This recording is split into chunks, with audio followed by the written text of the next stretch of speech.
Es hora de entrevistas aquí en la mañana informativa. El gobierno va a poner suma urgencia al proyecto de reforma tributaria que se tramita en la Cámara de Diputados. La ley tiene como fin obtener más recursos para la educación y también para reformas sociales. Para profundizar en este tema estamos con el diputado e integrante de la Comisión de Hacienda, Ernesto Silva, que ya nos acompaña aquí en el estudio. Diputado, gracias por venir a estar con nosotros hoy día. Bienvenido. Hola Carla, hola diputado. Bueno, ¿qué le parece esto de que el gobierno ponga suma urgencia a un proyecto que ya se ve va a ser sumamente complejo en su tramitación? Así lo han dicho distintos parlamentarios. Es muy técnico y además hay visiones muy encontradas al respecto. Yo creo que se han ido cumpliendo las etapas lógicas. Nosotros llevamos en la Comisión de Hacienda cerca de 60 días discutiendo este proyecto, pero también la contingencia ha hecho que hayamos tenido que priorizar otros proyectos puntuales. De hecho, la concertación tuvo al país entreteniéndose durante cerca de 30 días en el tema del salario mínimo. Tuvimos la ley de pesca entre medio. Hemos tenido otras cosas que han sido de mucha urgencia.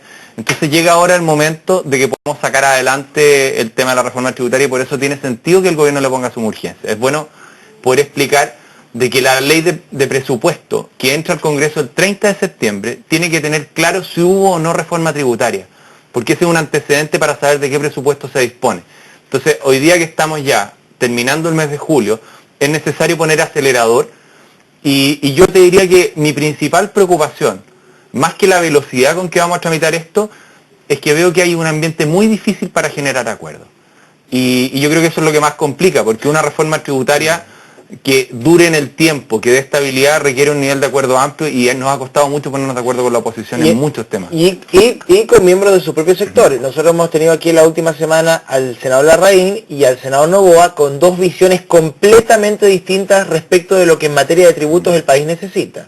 Sí, yo creo, José Antonio, que en el caso nuestro, mi visión personal ha sido bastante crítica de la reforma tributaria y he dado sucesivamente todos los argumentos porque creo que no era bueno abrir esta discusión, pero también soy parlamentario de gobierno y el presidente nos convocó a un debate.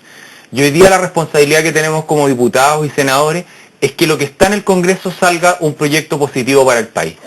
Evidentemente hay diferencias, de hecho tantas son las diferencias que nosotros le pedimos al gobierno que no mandara este proyecto en su momento, pero hoy día hay un proyecto que tiene urgencia y nuestro deber es ayudar a que salga bien, y especialmente en un contexto donde cuesta mucho ponerse de acuerdo con la oposición y cuando la oposición lo que pide es recursos en términos de recaudación mucho más alta de lo que este gobierno considera prudente.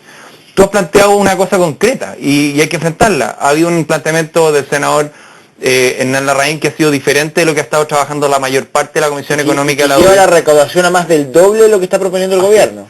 Y desde ese punto de vista, yo creo que nosotros tenemos que actuar con mucha responsabilidad. Yo valoro que los diputados y los senadores tengan ideas y las hagan explícitas.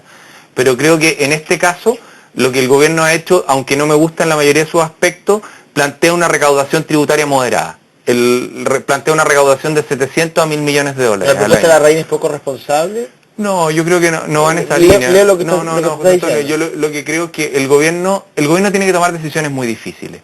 Y los parlamentarios muchas veces no somos los que tenemos que ejecutar los gastos asociados a una reforma. Desde ese punto de vista hay veces que hay una mirada de conjunto que no se tiene. Y por eso es que la iniciativa de los temas tributarios la tienen los gobiernos y no los diputados y los senadores. Ahora, yendo como a lo concreto, a mí, ¿cómo destrabamos esto? Que un poco también, ¿cómo avanzar? Yo espero que el gobierno lo que pueda hacer en estos días es seguir 3 etapas. La primera, terminar de generar un acuerdo al interior de la coalición. Siempre eso es positivo y necesitamos terminar de hacerlo. No tiene que volver a suceder lo que nos pasó en salario mínimo y en otros temas.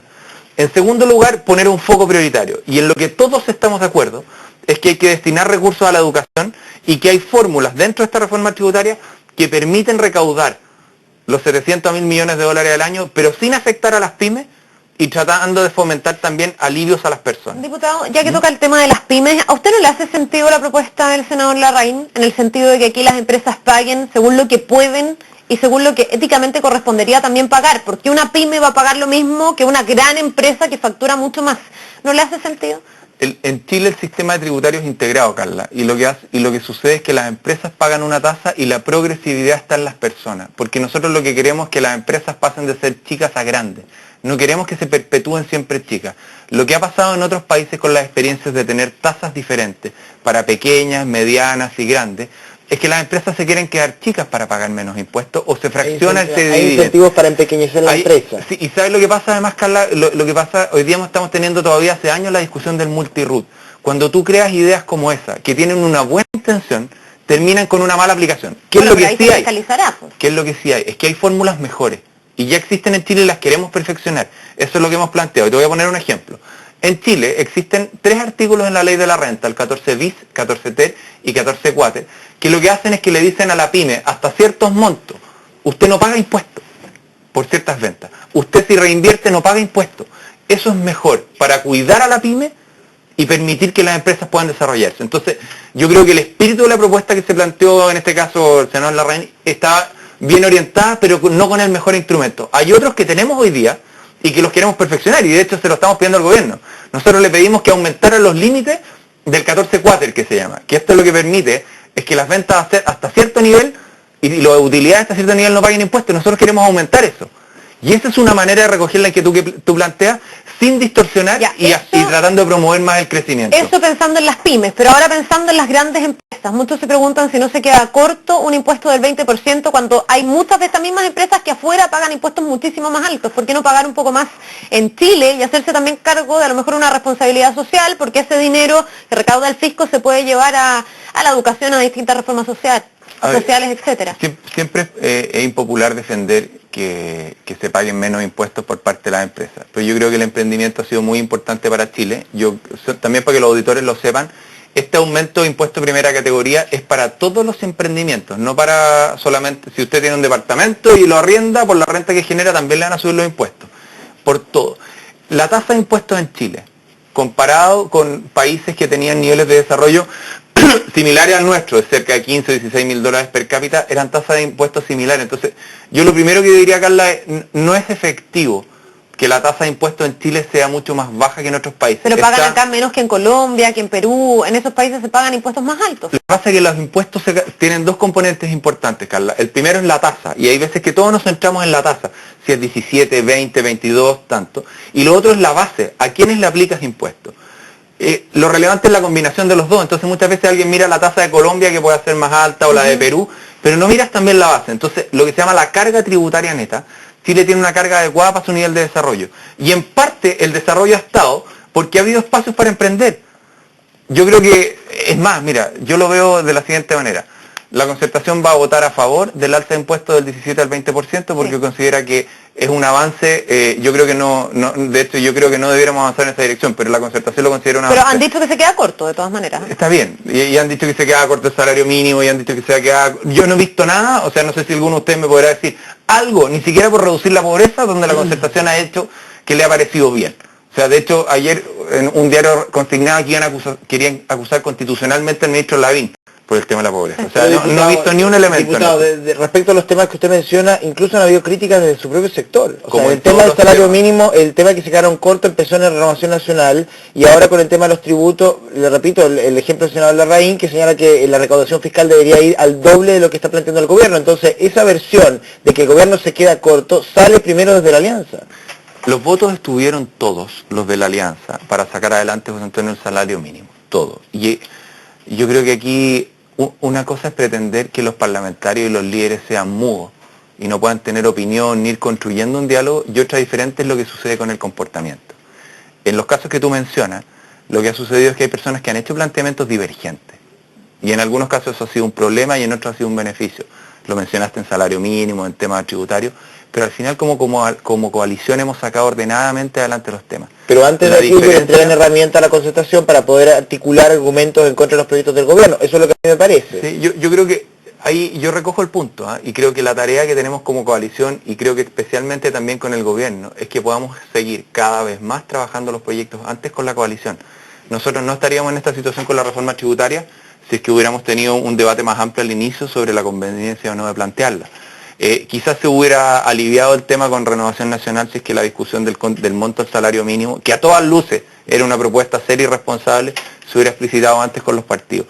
Pero lo que me preocupa a mí en la reforma tributaria a esta altura es cómo vamos a llegar a un acuerdo con la oposición. Creo que eso es lo más difícil. Y yo espero que eso se pueda dar, porque tener una reforma tributaria abierta, sin zanjar, con una oposición con la cual no hemos podido llegar a acuerdo en temas tan básicos como salario mínimo, como la ley de presupuesto del año pasado. Y caminando en el terreno electoral, además. Y acercándonos a la elección municipal, como tú dices, creo que es muy malo. Entonces yo espero que el ambiente se mejore, porque si no vamos a terminar con un resultado un poco malo para el Diputado, país. para usted una reforma tributaria no es una oportunidad, por ejemplo, de reducir la desigualdad. Somos uno de los países más desiguales del mundo y muchos ven, y también así lo hemos visto en la encuesta CACEN, que aquí hay gente que le cuesta muchísimo vivir y otra gente que tiene muchísimo dinero. Y algunos piensan, ¿por qué entonces no ajustar los impuestos de tal manera que aquellos que pueden pagar menos paguen menos y aquellos que pueden pagar más paguen más? Parece ser bastante lógico. Entonces la pregunta es, ¿por qué no corresponde desde su punto de vista hacer una reforma tributaria? Carla, mira, me tocó estar en la OECD hace 2 meses viendo el tema de la desigualdad.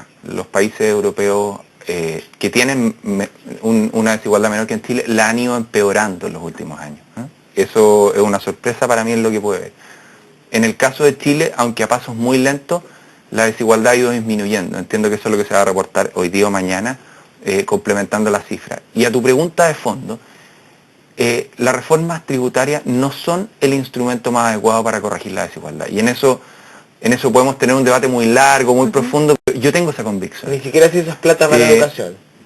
A ver, yo creo que, José Antonio, las cosas no son blancas o negras. O sea, obviamente uno puede hacer un esfuerzo como se está haciendo, pero la herramienta, que es la pregunta que me hace Carla, de cómo combatimos la desigualdad, nosotros como coalición tenemos una respuesta distinta que la concertación. Y en eso políticamente es muy bueno que haya diferencia.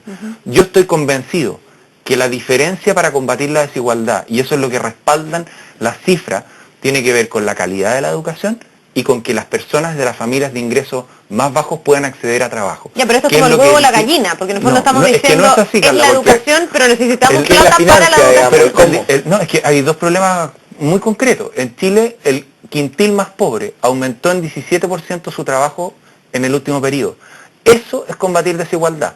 Porque al final del día lo que tú tienes con desigualdad, especialmente que hay un grupo que tiene ingresos muy altos y otro muy bajos. Y lo primero que tienes que hacer es que este grupo de ingresos más bajos pueda crecer. Diputado, lo que pasa es que ha pasado. Y lógicamente esto es multifactorial, me imagino yo. Lo segundo, para poder explicarlo, y yo, para los que tengan interés, hay un libro de Claudio Zapelli publicado el año pasado sobre el tema de la desigualdad, que lo que muestra es que con el acceso a la educación superior de las últimas 2 generaciones, desde los años 90 hacia ahora, la desigualdad en esas generaciones más jóvenes se ha ido disminuyendo. Entonces, yo estoy convencido de que más y mejor trabajo, se han creado 700.000 en este año y medio, en estos 2 años y medio, y también calidad de educación, que no tiene que ver solamente con recursos, y eso yo creo que ustedes bien lo saben, porque hay veces donde se ha gastado mucha más plata, para no tocar el tema de educación, toquemos el sector salud, y los resultados no van de la mano.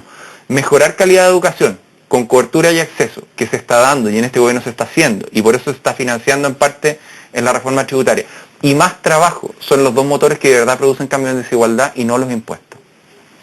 Bien, pues diputado, ya está bien, es una de las miradas. Yo me imagino que esto es multifactorial y que a lo mejor puede ser todo lo que usted dice, además de tú sabes que yo creo utilizar que una reforma tributaria, claro, todas las anteriores, pero me pregunto bueno, si no es una oportunidad, una reforma tributaria para poder también alivianar a aquellos que tienen menos y cargarle un poquitito la mano a aquellos que tienen Yo creo, de hecho, uno de los elementos que ayuda en eso y que está en la reforma tributaria, y yo espero que se apruebe, Carla, y que ha habido amplio debate del crédito en educación. Eso va directamente en la línea de que las familias puedan...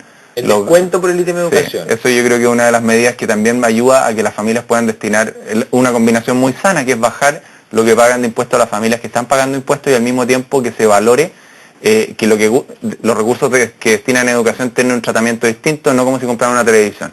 Y eso creo que tiene valor. Bien, pues diputado Silva, le queremos agradecer por venir, que tenga un buen día. Muchas gracias. Nos quedamos pendientes a la discusión. Vamos a resolver.